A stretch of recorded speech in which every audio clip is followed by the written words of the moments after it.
बांकी बारा Nuasahi अघटन ethanol aggravate company निर्गत विषाक्त पानी पी 3 गाई मृत 8 रु ऊर्ध्व गुरुतर। बांकी थाना अंतर्गत कईमुंडी फांडी निकटस्थ बारा नुआसाही घटी घटना। विषाक्त पानी खोला पड़िया छाड़ू गाई से सबु पानी को पी थिले एवं घटनास्थल में छटपट हुई 3टी गाई मृत्यु हुई। 8 रु अधिक गाई असुस्थ अच्छा। कंपनी पाख पड़िया गाई षंढ घास खाइबाकू जाइथांती एवं घास खाई बुलाबुली परे पानी पीबाकू जाई जीवन एमानकर जाइछि। तेबे एने कंपनी कर्तृपक्षंकर प्रतिक्रिया मिली पारि नाही।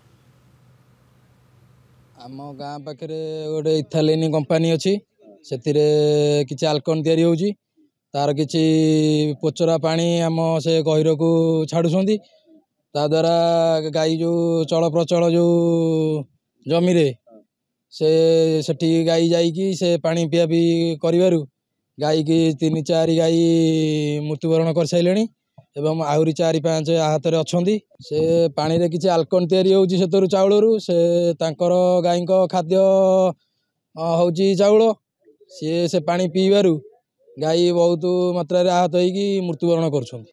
आज्ञा कटक एग्रीवेटेड प्राइवेट लिमिटेड जो वर्ज्य वस्तु छाड़ुची से वर्ज्य वस्तु पानी पीकी आमर 3टी गाई एवं 5टी गाई छटपट होउछंती एवं 3टी गाई मृत्युवरण करिसंती।